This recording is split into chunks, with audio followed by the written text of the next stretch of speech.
Arthur Pendelton, a man whose silver hair and gentle demeanor spoke more of dusty ledgers than danger, meticulously polished a Victorian-era silver locket. His shop, Pendelton's Curiosities, was a haven of forgotten treasures, each with a silent story. Only the faintest, almost invisible scars on his knuckles hinted at a different chapter in his own. The bell above the door chimed, announcing not the usual curious browser, but three men whose modern, ill-fitting street clothes clashed with the shop's timeless charm. Their eyes weren't admiring antiques, they were assessing vulnerabilities.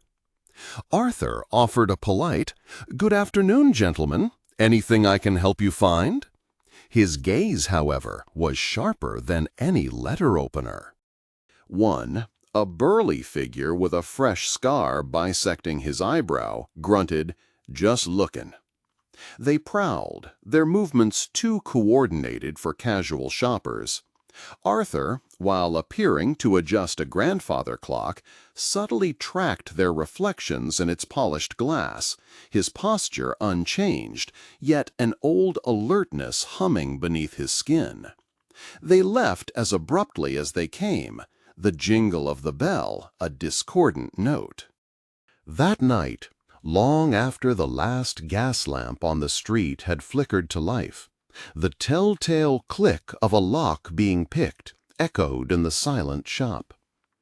Arthur, in his small apartment above, didn't stir. He hadn't needed the sound. A faint pressure change, a disturbance in the shop's usual nocturnal stillness, had already woken him. He moved with a silence that belied his years. Upstairs, Arthur wasn't reaching for a phone. He retrieved a slim, unassuming wooden box from beneath a loose floorboard. Inside, nestled on velvet, wasn't jewelry, but a set of matte black, non-reflective tools and a compact, modern tranquilizer pistol. His movements were economical, precise, a forgotten dance reawakening.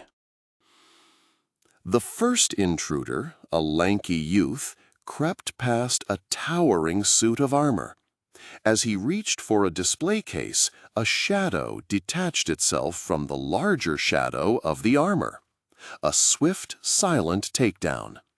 Arthur used a heavy velvet curtain to muffle and entangle, then a precise pressure point. The youth crumpled without a sound. One down. The second, hearing a soft thud, spun around, flashlight beam cutting the dark. Arthur, already moving, used a rolling library ladder to create a diversion, sending it careening into a stack of old crates. As the intruder flinched, Arthur was on him, disarming him of a crude crowbar and subduing him with swift, practiced efficiency. The scarred leader, angrier now, stormed towards the sounds of struggle, a heavy wrench in his hand. He found Arthur standing calmly by the counter, the tranquilizer pistol aimed steadily. "You picked the wrong shop, son," Arthur said, his voice no longer gentle, but cold steel. The leader lunged. Arthur didn't flinch, firing a dart that found its mark. The big man staggered, eyes wide with disbelief, before collapsing. The shop was a mess of overturned curios and scattered papers, but the three intruders were neatly bound and unconscious.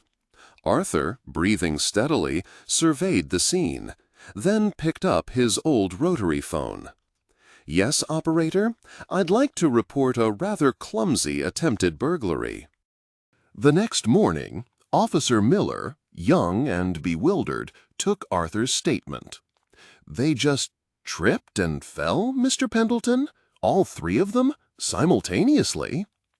Arthur, polishing a newly acquired, slightly dented brass candlestick, merely smiled. "Antiques can be treacherous, officer, very treacherous." The shop door chimed, a regular customer entering, and Arthur turned, his gentle demeanor perfectly restored.